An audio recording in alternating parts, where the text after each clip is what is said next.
can buy myself flowers. Okay. Hey, everybody. What's up? Welcome back to Discovering Nicole.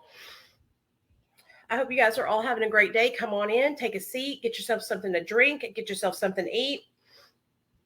We're going to be here for a little bit, okay? Okay.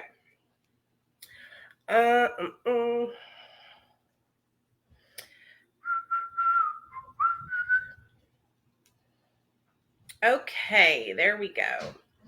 If you guys don't mind, if you follow me, go ahead and share the video, like the video, and invite your friends. Share the video, like the video, and invite your friends. Hey, y'all, what's up?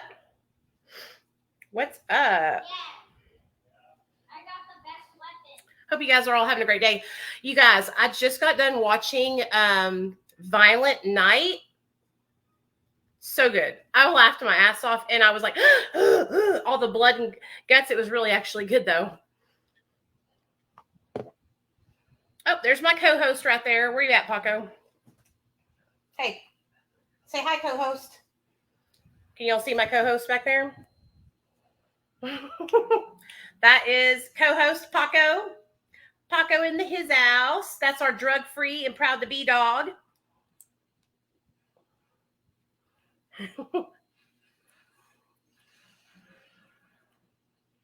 Tell him, Paco, say drug-free and proud to be. Oh, how dare you turn your back on me? Anyways. Hey, Marilyn. Hey, y'all. No, I didn't see your message on Facebook. I haven't checked my messages on Facebook. I've actually just taken my time to myself this weekend, and I haven't been answering messages or phone calls or anything, which is not something I usually do. So,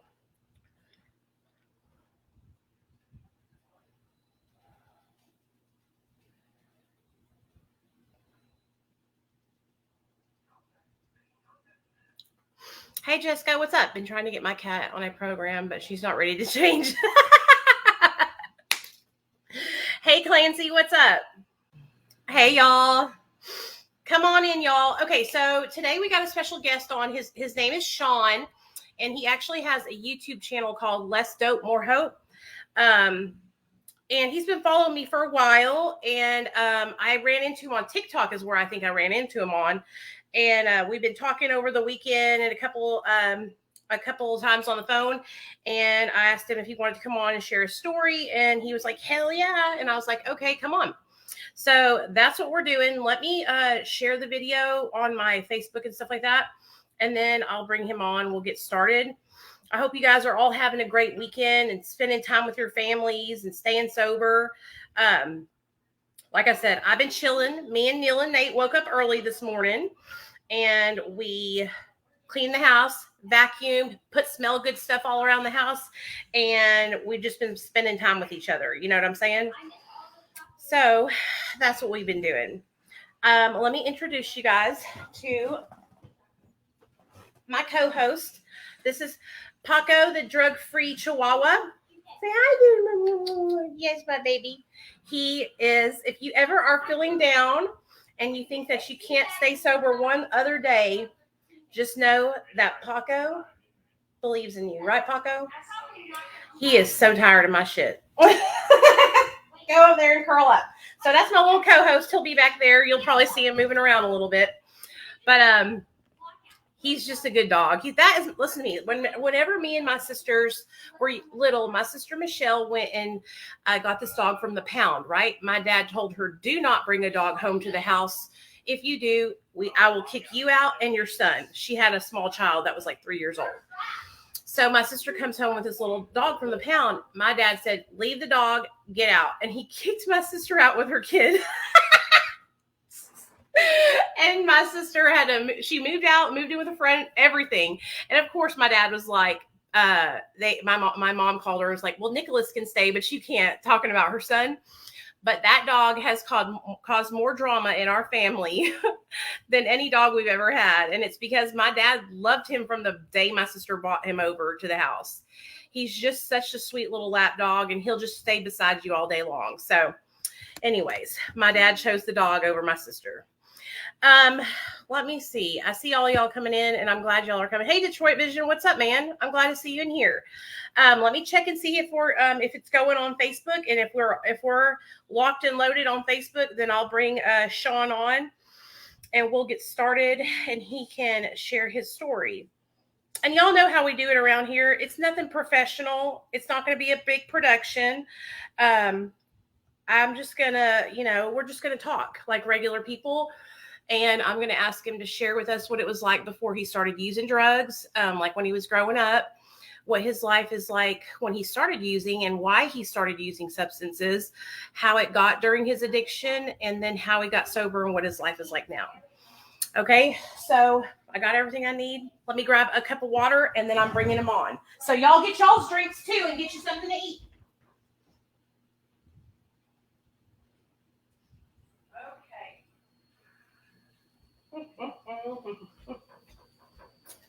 Okay, are you ready, co-host? Okay, we're ready. Co-host is ready and I'm ready, so here we go. All right. What up, Sean? What up, Nicole? How's it going?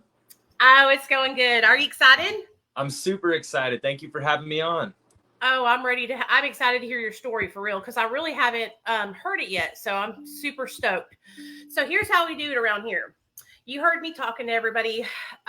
It's just real laid back. What I would like for you to do is I'm basically going to give you the center stage, right? I would like for you to take us into your life as a kid growing up. Let us know what it was like when you were growing up. If you came from like a 2-parent household, 1-parent household, if you had any trauma. Okay, then we'll talk about that a little bit, and then we'll shift into the first time you ever used substances, what that was like, how it made you feel, and then what made you decide to get sober, and then what your life is like now. Okay. So what I'm going to do is I'm going to mute myself because my son has a big mouth, and I'm going to let you take us into what your life was like growing up. And if I have any questions, I will come in and ask you, but I'm going to be right here. Okay. Sounds great. All right, cool. All right. So growing up for me, I came from a household where I was raised by my grandparents.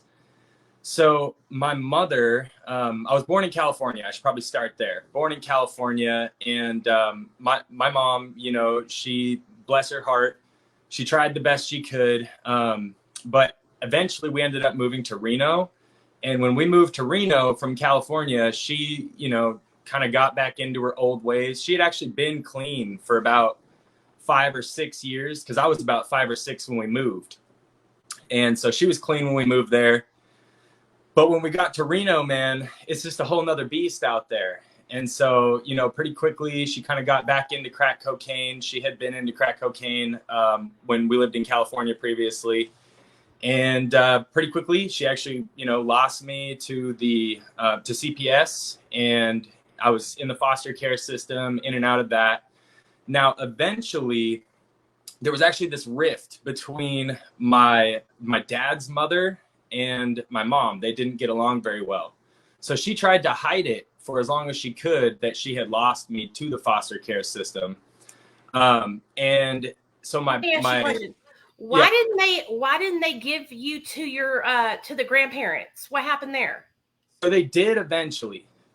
She found a way, I think, to just like hold out for as long as she could without letting them know. But eventually when they did find out, they came and got me. And then, from there, I grew up with them. And then God, it must be like 15 years ago now, in 2005, more than 15 years ago, my grandfather passed. And when that happened, my grandma was now like, a young man. She'd already raised 4 kids. And I think I was about 12. We moved up to Washington. And that's where I really started getting into substances. Okay, hold on. Yeah. I want to know, because I have a little boy and he's 8 years old. Yeah. And he got taken from me when he was 1. How old did you say you were when you got taken away from your mom? So I got taken away when I was 6.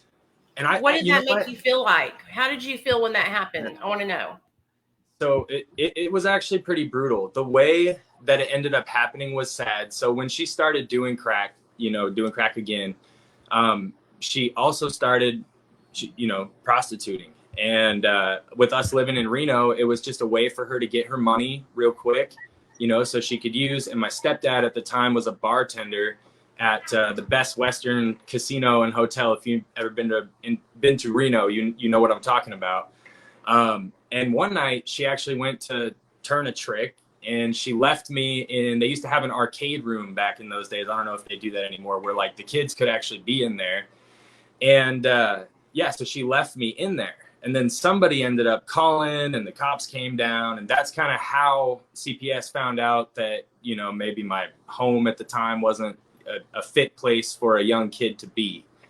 Were you like aware that your mom was using substances, or were you like, too young to understand that it was drugs? And did your mom like try to make it like, oh, we're just having fun, this is going to be an adventure?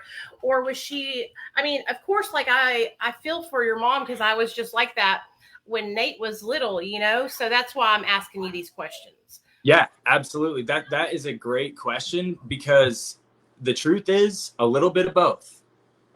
So she did, I think, do her best to try and hide it from me and make sure that it didn't rub off on me in any way. But my stepdad really was a lot of the issue, because he was real vocal about it. He had friends coming in and out of the house, friends, but coming in and out of the house quite a bit, and he didn't really have a filter. So by the time I was 6, I pretty well understood that, they were using. I don't know that I really understood the magnitude of it, and just how, how deep it all really went, like that they were selling, or that she was, prostituting and stuff like that. I don't think I understood that part of it, but, I understood something was going on, essentially.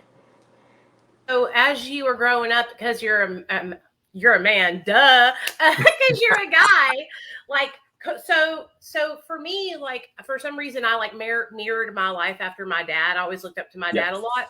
And so like I picked a parent, and I know most kids like pick a parent to like, they look up to. It's their favorite, not their favorite parent, but the parent that they kind of like model their lives after, And so with you not having your mom and then being in foster care, like when you got to be like a teenager, did you find yourself like struggling to feel like adequate, to feel, loved, to feel supported? Like, did that affect your mental health? Did you struggle with any like depression or anxiety? Tell me all about that.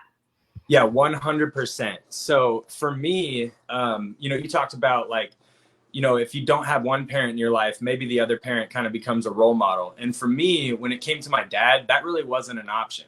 So for me, I really looked after my grandma, or I looked up to my grandma, I should say.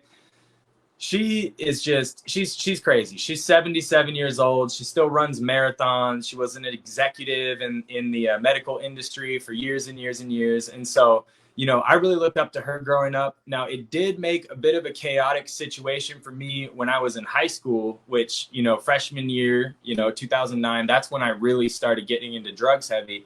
And a lot of that is because my grandma, her job, required her to travel all around the country. And so as a 14-year-old kid, I found myself living in a house with 2 cars and, essentially being emancipated just off the books. And so my house was the house everybody came to, get down and dirty, essentially. Right. So you got removed from your mom when you were 6, right? Yeah, that is correct. Went into foster care. How long were you in foster care? And tell us, do you remember what your foster care family was like? I do remember my foster care family. Actually, my foster care family was great. They were really nice. The thing is, I was only in foster care for about 3 months until my grandparents found out. Yay. And they came and they came and picked me up. And that was, that was great. Now, there was one downside to living with my grandparents.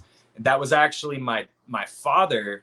He lived in their garage. And this is part of why we moved away. Well, after my grandfather passed, my grandma and I moved away to Washington, was to kind of get away from him a little bit. And, with him, it's kind of like in recovery now, I still have a hard time. I can forgive my mom. She was dealing with substance abuse and also an abusive husband. But I still find it hard for me to forgive my dad because, I can't I can't give my dad as many excuses, I guess, as I can give her. And so, when it comes to him, I really wish that he had been there for me more. What drugs was he on? Was he on cocaine too? You know what's so crazy, Nicole? No, he was one of these guys, and this is kind of how deep addiction runs in my family. He was one of these guys who really weed was enough to just completely take over his life. He was the Wow. same way. Yeah. Yeah. I mean, the same way I've given things up and given up pieces of myself for some of these harder drugs, in my lifetime, he gave up some of those pieces of himself just for weed. And he would just totally check out and like let his parents essentially take care of you and not have any responsibility and just be like where in the side house or wherever he lived. 100%. That is exactly right. Damn, like he just never grew up. Like he was just a kid still. And I'll tell you this right now.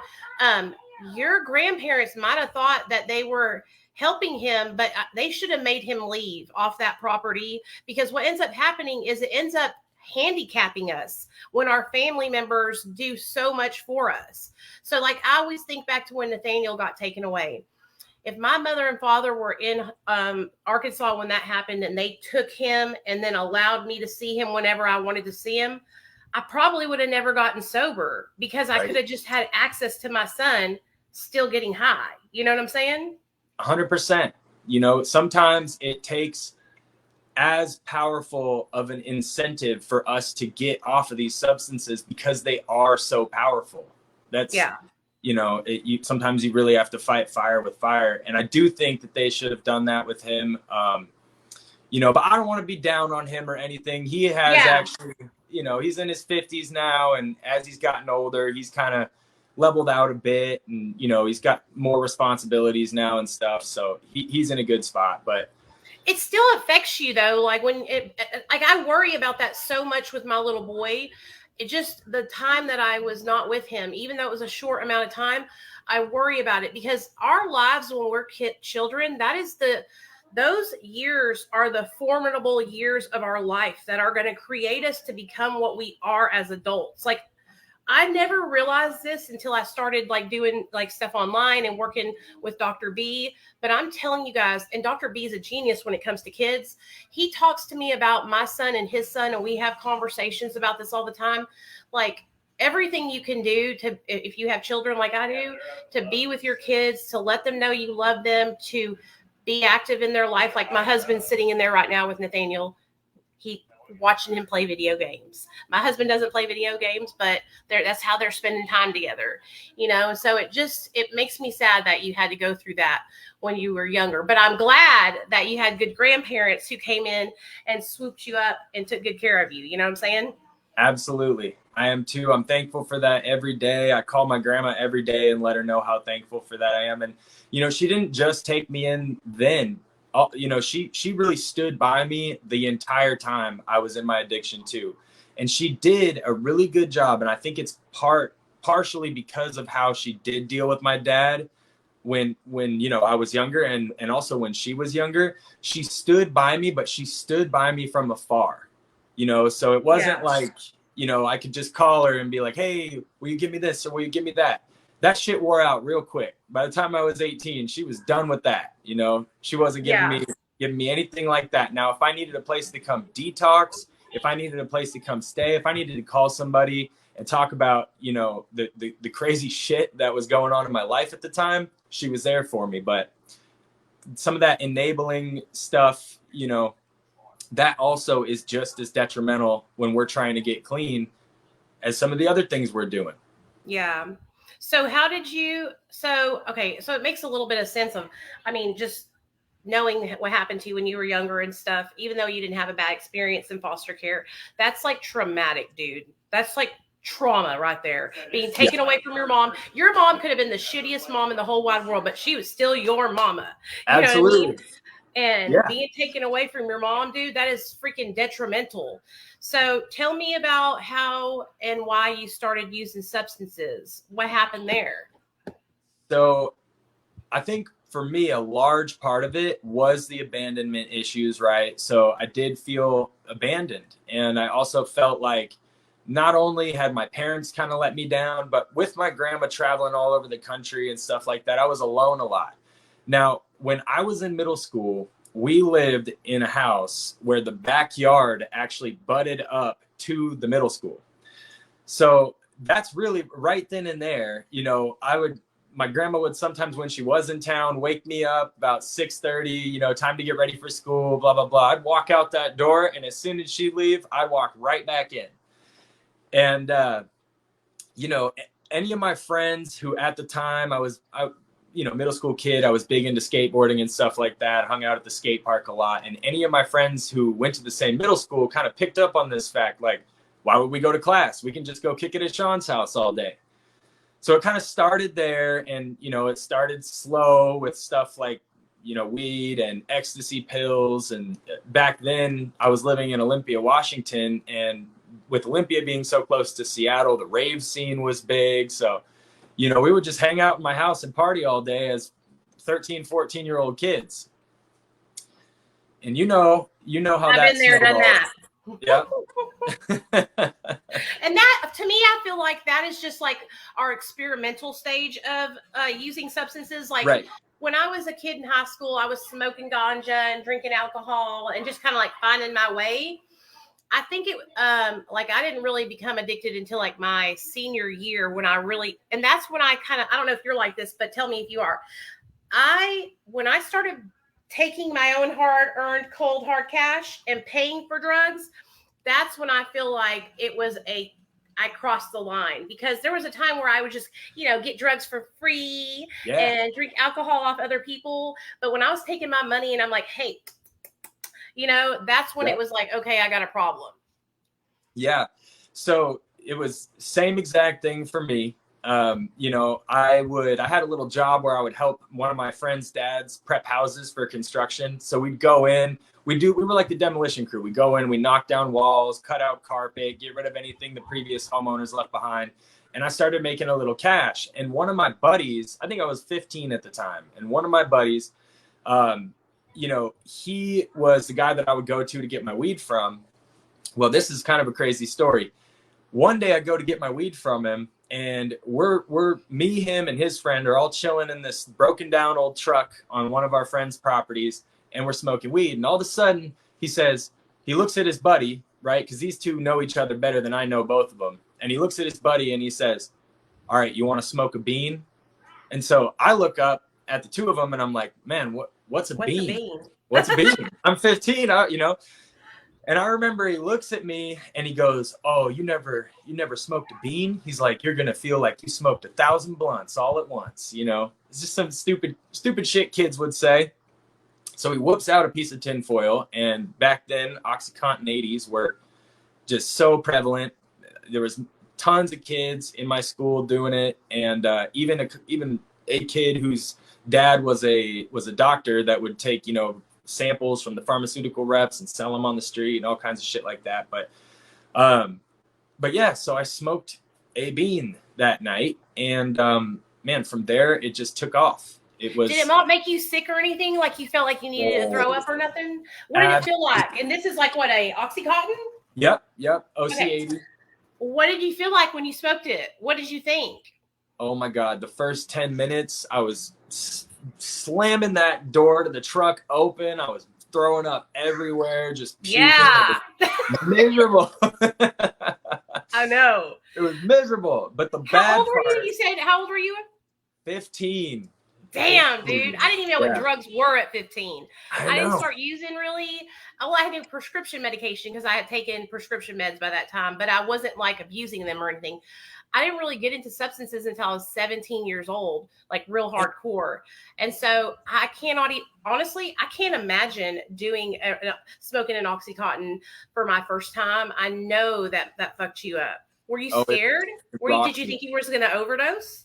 Yeah, see, I was terrified, but I really looked up to these kids because they were both of them, I think one of them was 3 years older than me and the other was 2 years older than me. And then the other thing is, like I said, at the time I was so into skateboarding, and one of these kids was just immaculate on the skateboard. So I was like, okay, well, if he's smoking a bean, whatever I didn't even know what the fucking bean was, but I'm like, if he's smoking a bean, then I should be fine to smoke this here bean.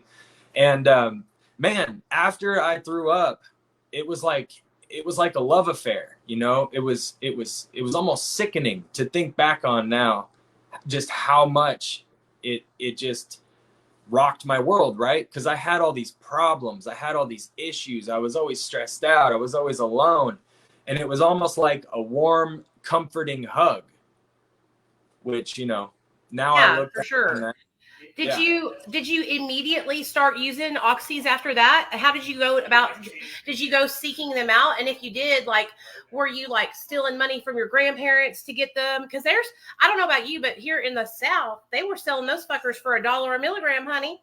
Oh yeah, $80 a pop You and know? 60 if you knew somebody. Yeah. But, So you what did know, you do? so one thing about me I should probably say is, you know, I'm a bit of a networker. So back then I had all kinds of friends already in that were kind of involved in the weed thing and, you know, the rave thing or whatever. I wasn't much of a raver, but, you know, friends of mine were and stuff like that. So I immediately, after I realized like, oh, you know, I like this thing, I immediately figured out where the one of the guys in the car was getting it, and then I started getting it from that guy. And as far as the money goes, you hit the nail right on the head when you said, you know, stealing from my grandparents. Now I wasn't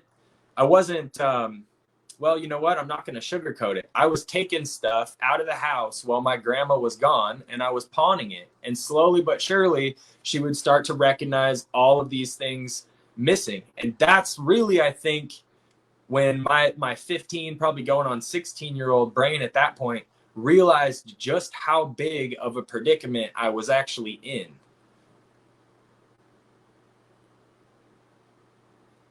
Let me unmute myself. Sorry about that. What do you think the most valuable thing that you pawned out of your grandma's house was, and how Ooh. much did you get for it? Oh shit. Man, the most valuable thing. God, this is terrible to say. This is terrible to say. This is one of the things whenever I do think about relapsing or I'm having a craving, this is actually one of the things that I think back on to this day. So I actually pawned two things that were, you know, valuable monetarily, yes, but also just very sentimentally valuable to my family. And one of them was I pawned her grandmother's china hutch, and then the other is I actually pawned a coin collection that She I must have been believe. out of town when you got that China hutch. Oh, she was out of town. Absolutely. What did you do? Absolutely. Load it up on a dolly and roll it out? Oh man, me Because and isn't my it like friend. a stand-up kind of thing? Yeah, you know what? We threw it in the back of one of my buddy's trucks. And you know, we brought it right down to, actually that one we brought to like a furniture consignment store, and it sold later that day, so we got our cut or whatever. But, you know, I still think back on that now. I have a lot of guilt. That's one of the things that I've been trying to work through. And it's one of the things that for years led me to continue to relapse, because I just felt so guilty. I thought I wasn't worth shit, right? I thought, you know, I'm a piece of shit. I've done these things. This is terrible. You know, quote unquote, normal people don't do these things. And, you know, still to this day, I'm trying to work through the fact that I did some of that stuff. My husband's the same way you are. He carries that with him, and he feels extremely guilty. You know what I'm saying? Yep. That's one of the main things. Like when we were out there, he would always, like, shame was always a big thing for him. Now that I'm sober, I have that issue, but it's more like centered around my son.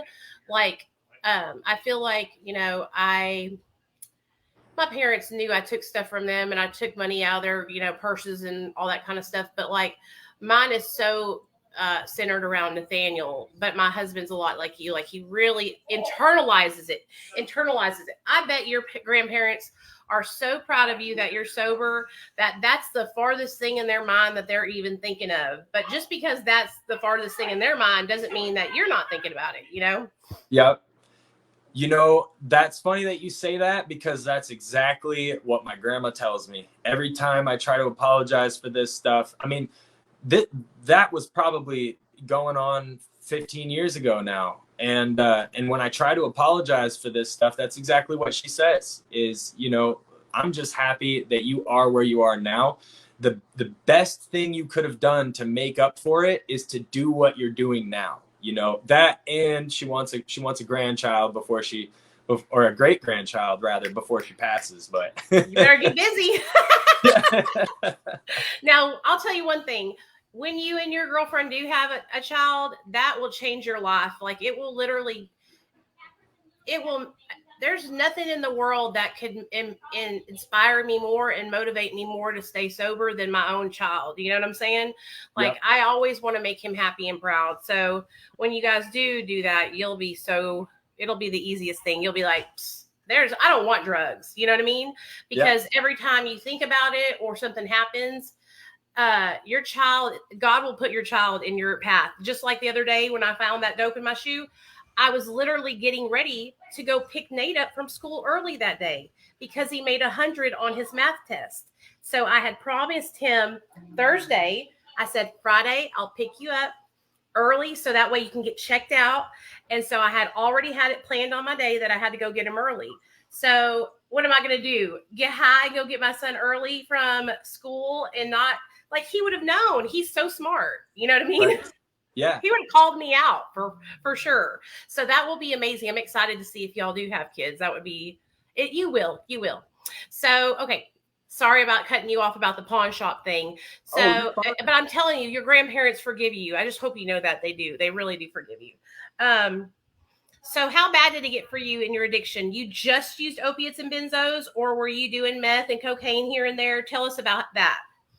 Yeah, definitely meth and cocaine here and there. My drugs of choice were opiates and benzos, and it kind of spiraled from, you know, the OxyContin days. I think it was around 2011 when they really cracked down on it, and all of a sudden overnight it was like the price. You had mentioned $1 a milligram, and it was like overnight the price, at least where I was at, went to like $120 for an 80, you know, and then eventually you just couldn't get them at all.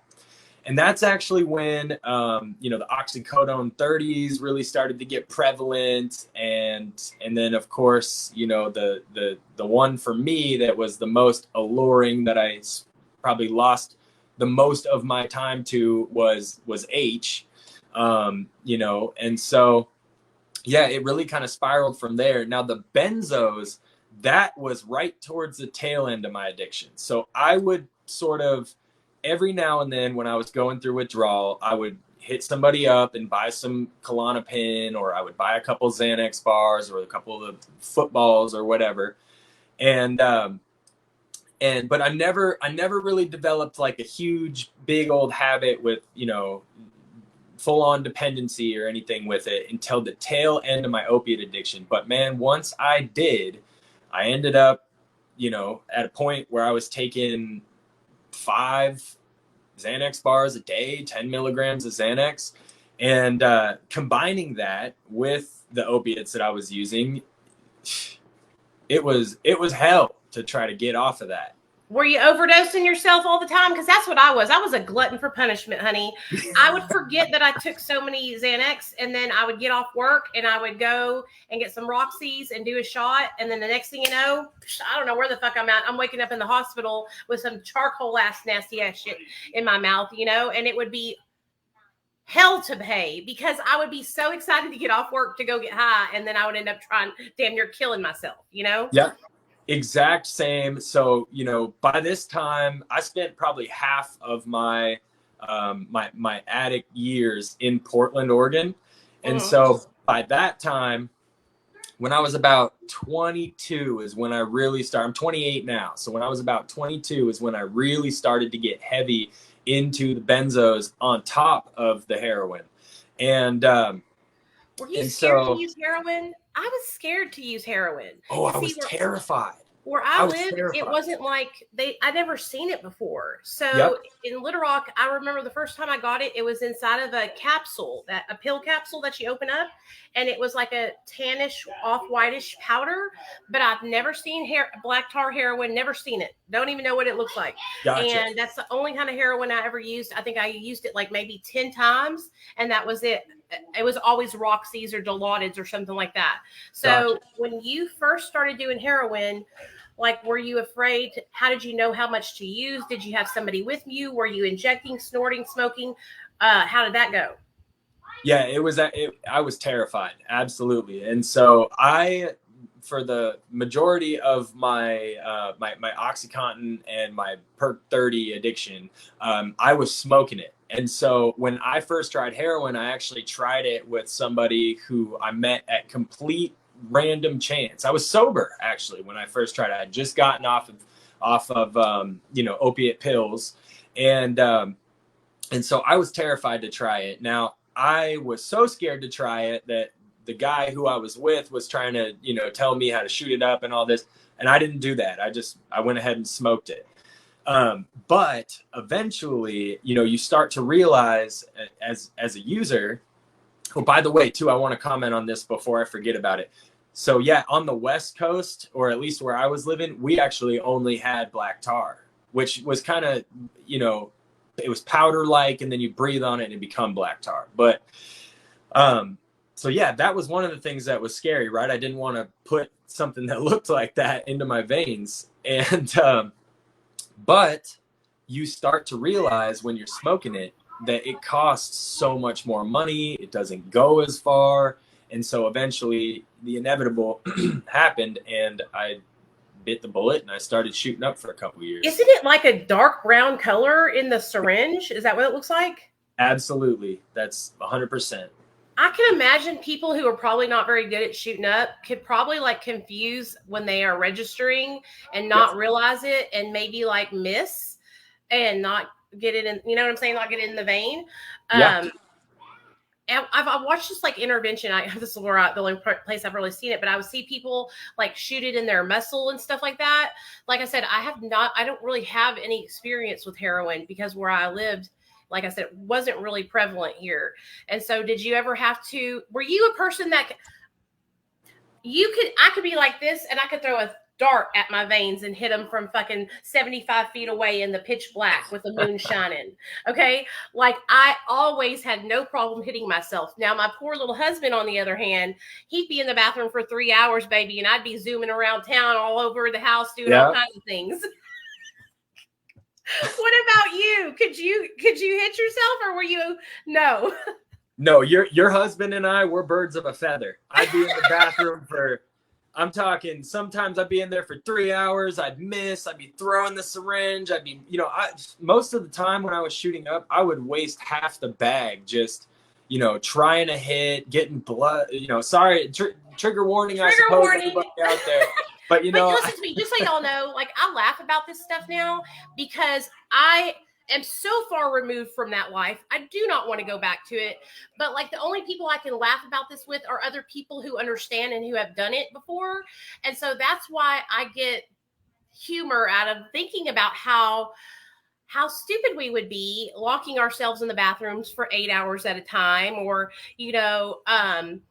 just me and my husband arguing back and forth over who's going to do the first shot, and so that's why I laugh. So I don't want anybody ever think like, oh my gosh, Nicole's just like having so much fun talking about drugs. But I actually really do have a lot of fun talking about drugs. I think that we can relate on that, Yeah. Well, I also think, for me now, where I live and the lifestyle that I live now, what I do for work, all of that, I don't come into contact with anybody who I can talk to this stuff about. Hardly ever. And the reality is, I spent over 10 years. This is a huge part of my life. And so I find that if I go long periods of time without letting any of this stuff out or talking about it or even making light of the situation, it can become extremely mentally taxing. And so, yeah, I do kind of joke around about it and I do speak candidly about it, but a large part of that is really how I recover. Just talking about it, getting it out there. Yeah, same. And it makes me feel like I'm just a regular, like, I don't know how to explain it, but I just know that whenever I talk about it and I don't feel ashamed about it, and I have other people on here to share about it and we're not ashamed about it, like there's probably somebody watching right now who is in their bathroom trying to shoot up Yeah. thinking, damn, are they talking to me? This bitch is calling me out. You know what I mean? But that's like the 9 times out of 10, I feel like how a lot of people will find us or listen to the stories, and then they can, hey, I could call that girl up and she's not going to judge me. She's not going to be like, ooh, you're nasty because you shoot drugs. You know what I'm saying? Like, they're going to know that we've been that we've been where they've been. And so we're not going to judge them, you know? Yep. Our channels are like Planet Fitness, baby. Judgment-free zone. That's true though. Yeah. Okay, so I could just see it now. You and my husband probably would have been best friends. Did you catch hepatitis C? I did not. You're blessed. So, yes, very blessed. I made a little video about this actually earlier today. I didn't touch on the fact that I didn't catch hepatitis C, but you know, I lived, because when I was injecting, the majority of the time I was living in Portland, and Portland, you know, Portland's crazy and it's got all kinds of issues, but they do have a lot of resources for addicts. And so I actually lived right next to a needle exchange. And so I was always using a clean needle. I never had to worry about getting clean needles. And that's the only reason that I don't have hepatitis. You're so blessed.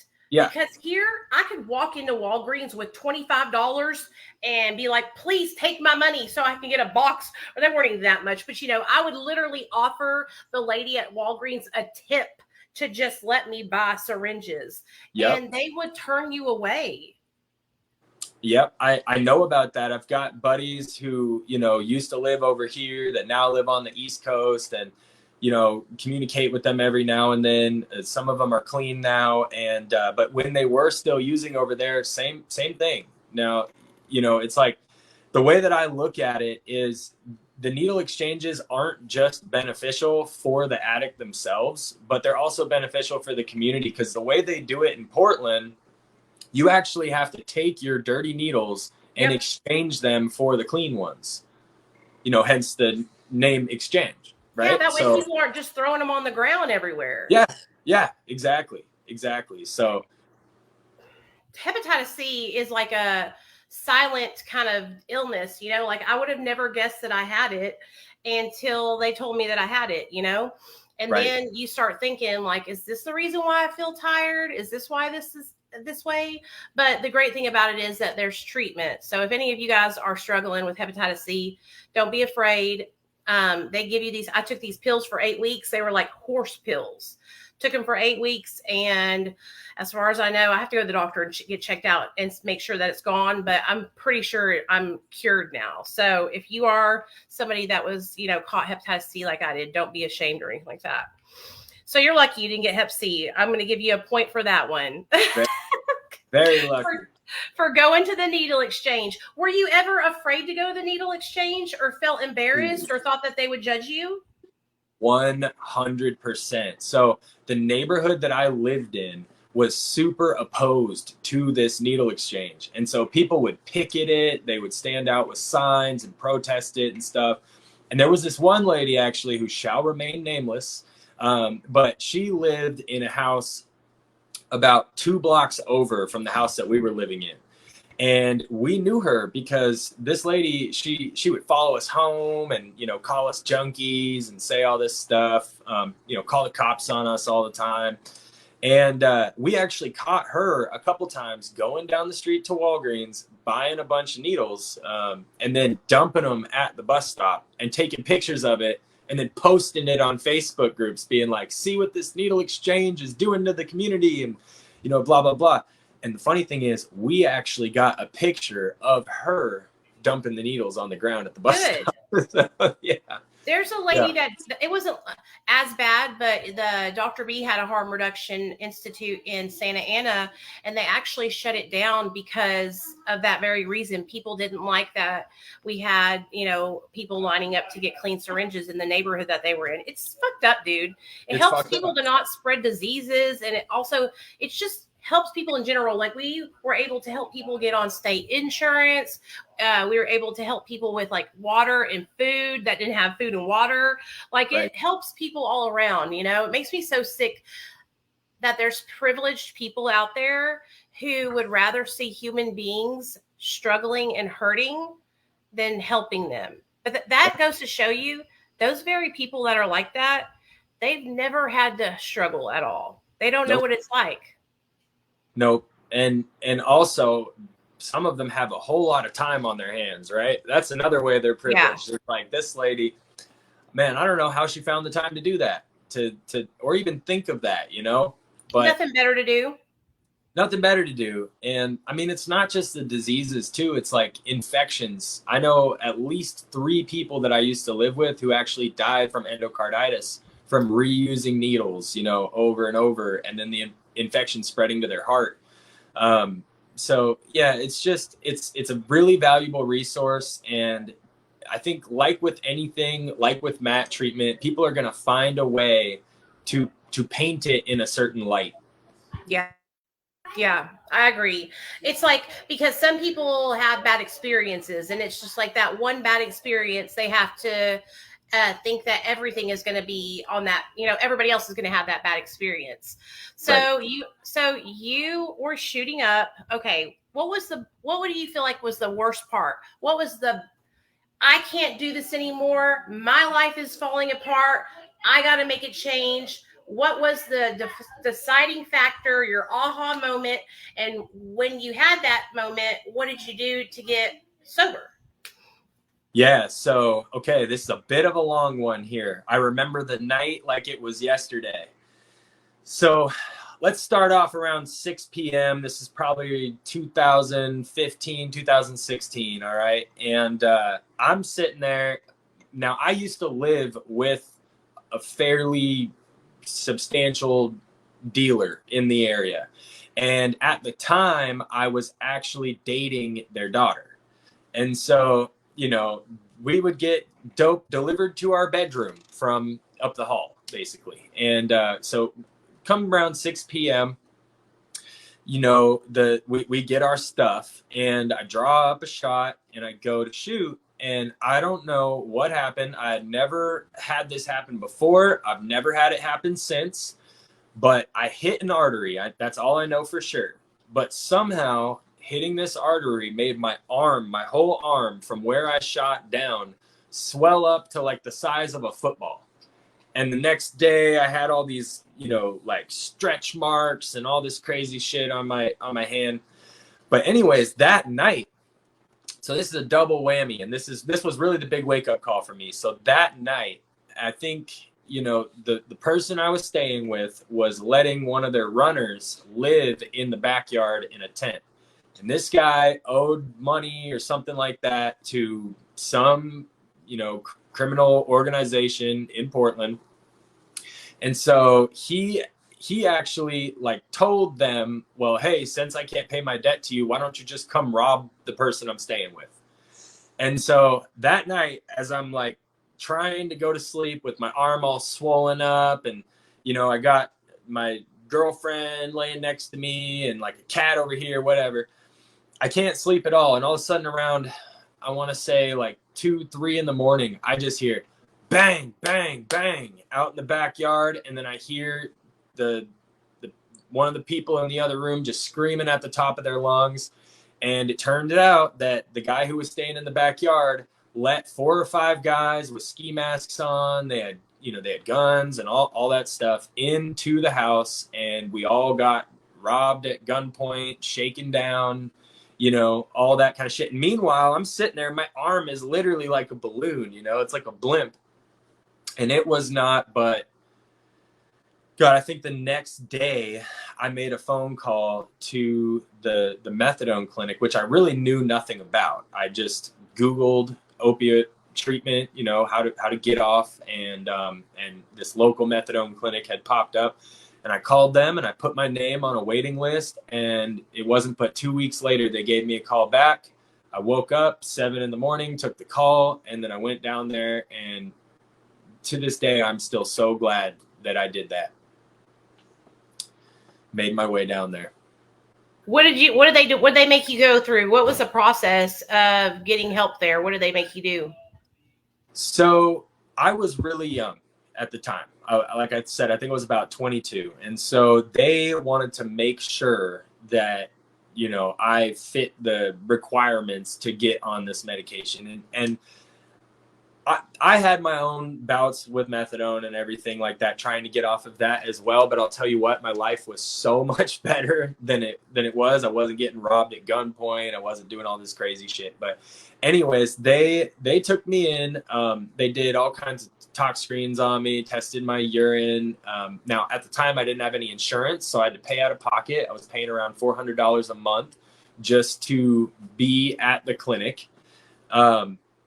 And I actually got my my partner at the time, who was the daughter of the person I was getting stuff from.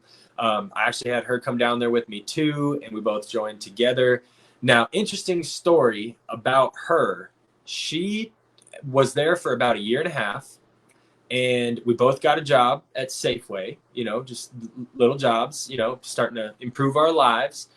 And she actually managed, through working and taking up her time with work, she actually managed to taper off successfully on, just onto nothing after about a year and a half of being there. And she has not used since. We're still great friends. She hasn't used since. And so for me, she was kind of an inspiration for me to be like, okay, well, she did this, Now I ended up staying around the clinic for another 4 or 5 years longer than she did, until I eventually got off of methadone. But God, the difference between our lives before we started and our lives after, not even measurable. Yeah, I get pissed off at people when they say things like methadone is liquid handcuffs. Like that, it helps. I couldn't do methadone because my dumb ass was just, I could not take methadone like I was supposed to, prescribed. Yep. But I still support it 100%. And I hate when I see people say things like they discourage people. Like, somebody can get on the methadone clinic, they can get a job, they can get their kids back, they can buy a house, they can get their own car. Like, I hear so many people saying stuff like about big pharma, this, that, and the third. You guys, sometimes, I don't know about you, but I'm always going to be on medication. I take medication for my mental health. I take medication for, for my Suboxone. I take medication for Lexapro, Wellbutrin for my depression and my anxiety. Like, to me, that's like just taking my medicine that helps me to live my life every single day. You know what I'm saying? Oh, and so absolutely. I get really frustrated when I hear people talking shit about medicine. Medicine is here to help people like us who need it. If you don't need it, so be it. But you ain't got to talk shit and try to discourage other people, Absolutely. And a lot of the people who do say stuff like that are on some kind of medication themselves.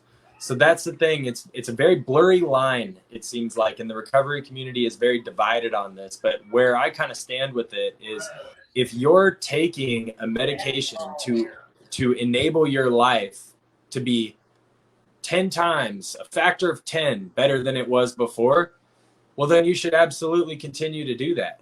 And I do think, of course, wouldn't it be nice if we could all just get clean with nothing? Wouldn't it be nice if we could all just go and I cold think turkey? that we would all do that if we could.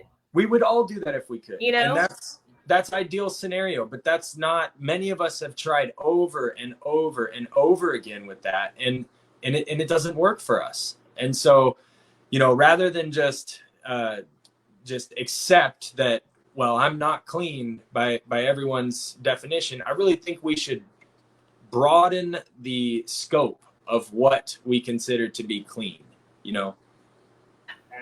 Yeah, let me just tell you this right now. I was in Alcoholics Anonymous for so many years, and I'll just tell y'all right now, I know alcoholics that have 35 years sober that are prescribed pain pills, Xanax, all kinds of medications for anxiety, depression, backaches, but because their drug of choice was alcohol, nobody even asked them a question about it. This not even brought up. So that's what I don't understand, like why it's even brought up. We voluntarily, people like you and me, we volunteer our information about us being on medication assisted treatment because we want to help other people. But when I tell other people that are getting on Suboxone or methadone, you ain't got to tell nobody. You ain't got to tell nobody. You don't owe it to your sponsor. You don't owe it to nobody. Okay. Your sponsor in AA or NA is simply there to take you through the 12 steps. That is what a sponsor is for. They're not there for any other reason. So you don't have to tell them your medication that you're prescribed by your doctor. And honestly, I would tell you to not tell anybody, because people, even though people to this day still don't take me seriously. People still judge me, say I should have no business sharing my story or doing anything that I do online. I have people that comment things about, how can you help anybody? You're still on Suboxone. Well, I'm sitting here doing it, bitch. You know what I mean? It's like, I'm helping people who are just like me. You know what I mean? And that's what we're doing. Just like somebody who is abstinent and somebody else who wants to be abstinent, you're able to help those people achieve something that they want to achieve. That's like what you're doing. You know what I mean? Right. Right. And a lot of these different styles or these different practices, they actually intermingle a lot. So, just because you're on medication assisted treatment, it doesn't mean that some of the practices of Alcoholics Anonymous won't work for you. In fact, they will, and so it's like this weird line that's drawn in the sand. But I think you just touched on something super important. I personally did not share with a single soul that I did any of this stuff. In fact, to be honest, to assimilate back into society at first, I didn't tell anybody I was even an addict. I just hid this big, giant part of myself for years. But, now that I'm at this point in my recovery where I can talk about it and I can take some of the flack, and it doesn't, it doesn't derail me. But especially when you're first starting, and especially when, if you're somebody who's kind of sensitive to that, yeah, your business is your business, and it should really stay that way, unless you truly feel like you're comfortable enough to share.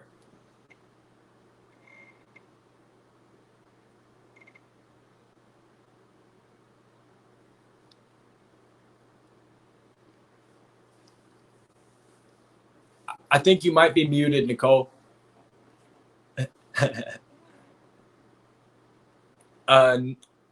Not on my end. Still can't hear you.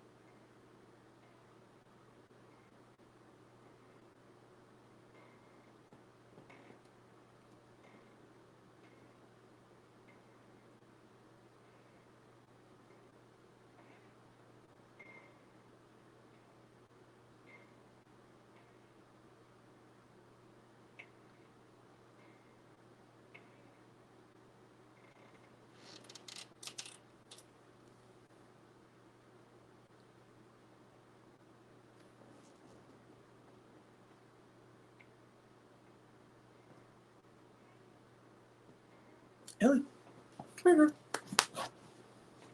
Come here. Sorry, can you hear me? Yeah, you're back.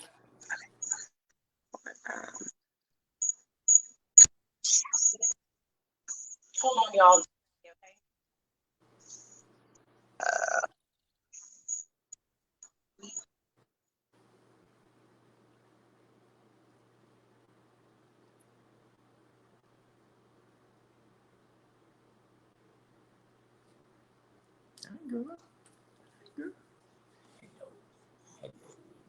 Okay, can you hear me? Yep, you're back. I don't know what happened. I'm sitting here chilling out and listening to you. The next thing you know, on my computer, I can hear from my phone. All good. Don't worry. Okay. Oh, I think you might have cut out again. Can you hear me? Partially. It's just a little staticky. Jim, hold on. I'm about to get. Hey, you're a tech whiz. I wouldn't have been able to figure it out. Okay, hold on.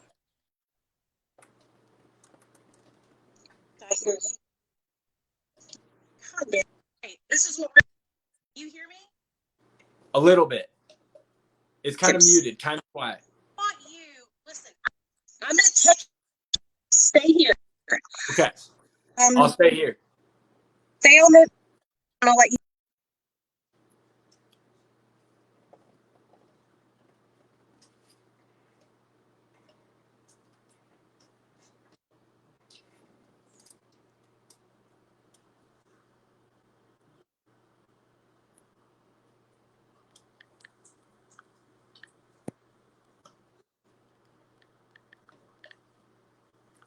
All right, y'all. So if you're still tuning in, I'm going to just go ahead and tell the rest of my story here. Nicole just sent me a text and gave me the go ahead to just tell the rest of my story. So I think where we kind of left off was, I was living in Portland and I was using benzos, using opiates, and then I got on methadone. So I kind of want to touch on how I ended up getting off of methadone and onto Suboxone. So for me, it was really difficult to get off of methadone. And I think everybody has a different experience with that. But getting off of methadone isn't easy for anybody, but I think it's more difficult for some individuals. And so for me in Portland, they would have you, if you wanted to get off of methadone onto Suboxone, they would actually have to do a whole deal where you would have to go to this place and the doctor would monitor you for 3 days and wait until you scored, the right score on your COWS test. And then they would administer the Suboxone. And I didn't want to just go straight off of methadone onto nothing because I had built up quite a bit of clean time on the methadone and I had a job and I had all this stuff that I didn't want to lose. Right. And I was worried that if I had just gotten off of it cold turkey, that I might end up going back to the streets essentially. And so what I ended up doing, which I don't recommend anybody do, this is not a wise thing to do, is I didn't wait for the doctor. And I ended up going through methadone withdrawals from 40 milligrams to 0 in my grandmother's house on an air mattress.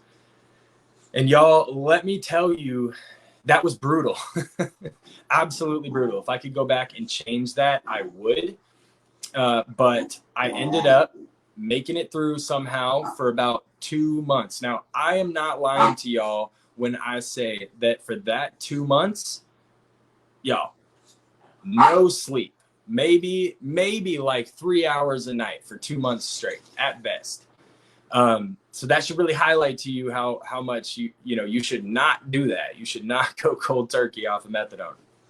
But after going through that detox down in California in my grandma's house, about 2 months later, I took the train up to a smaller town in Oregon where I didn't know anybody, and I joined a Suboxone clinic there. And at first, I think I had to go once weekly to the clinic, and then I worked my way up to once a month. And then now, I just do one telemedicine visit with the provider once a month, and it's been smooth sailing.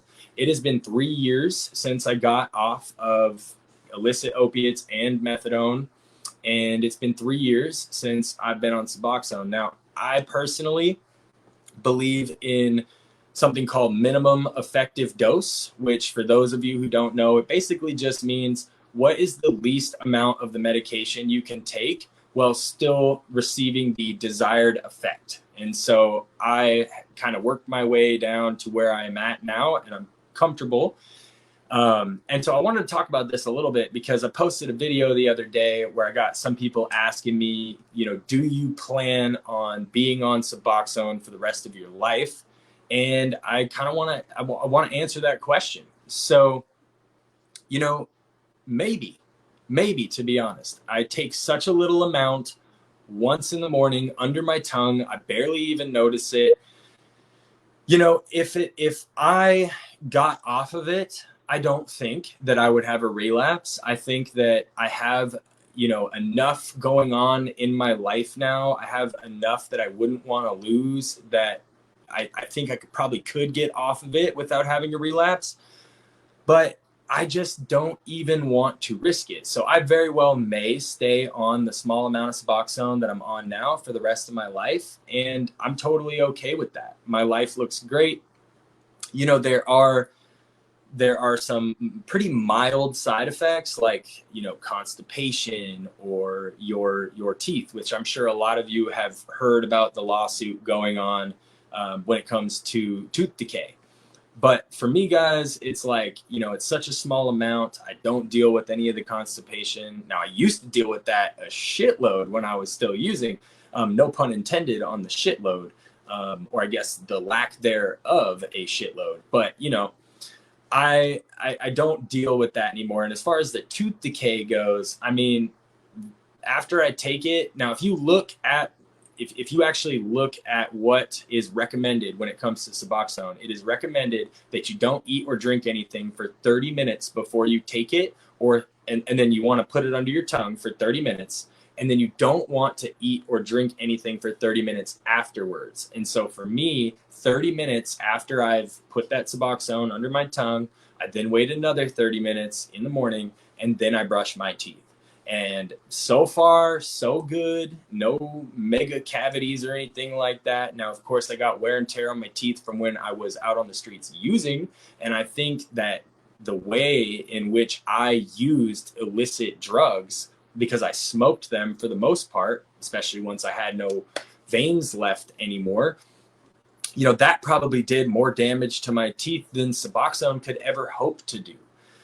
So really, it does kind of come down to the lesser, right? The lesser of two, and I'm not even going to say evils, because the way I look at it, one of them is most certainly evil, and one of them is pretty much the opposite of that, right? It's kind of a miracle that you can take a few milligrams of something under your tongue in the morning, and it makes this big of a positive net impact on your life. So that's really the way that I view Suboxone. And, you know, without the guidance of Nicole here to ask me more questions, I'm a little, you know, lost on what I should talk about next, but I'm going to pick a topic and I'm just going to roll with it. So, you know, forgive me if it's a little incoherent, but we're gonna just pick a topic and we're gonna roll with it. And so the topic that I think I'm gonna pick is actually benzos, because we touched on my opiate use. We didn't touch too much on my benzo use. Now, I did say that the way I started using benzos was, you know, I would use them when I was going through withdrawal, just here and there, just, you know, every now and then. But one day I met somebody who was basically like, you know, King Xanax bar, who just basically had Xanax bars falling out of their assholes. So, you know, you were around this person and it was just like you had unlimited access to them. And so I started taking them more regularly. Now, that, guys, for me, you want to talk about a brutal withdrawal. For me, benzo's worst withdrawal that I ever went through. And I'm sure most of you know that benzos and alcohol are the two withdrawals that you can die just straight up from the withdrawals. Well, I am not joking when I tell you that I came this close to death when I got off of benzos. Now, I'm kind of a hard-headed, stubborn feller, you know? So I didn't taper the way that I was supposed to.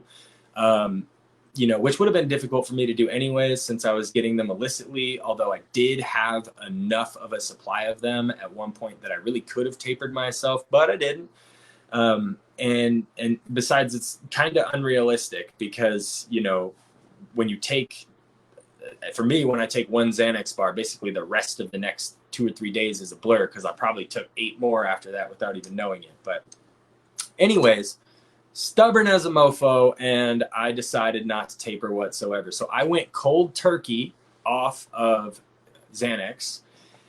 And guys, I am not exaggerating when I tell you that I came this close to death from that. I would not recommend that anybody out there, whether you're on benzos, you know, illicitly, or you have a prescription, taper. And if you don't have enough to taper, get yourself into a treatment facility and let them monitor you, because Benzo withdrawal is no joke. Nicole is back. Can you hear me? I'm so now, y'all. Idea. Trying to hear you, my husband, because I don't want to leave out here all by. You know what I'm saying? Yeah. There's that ringtone. Da da da. What is going?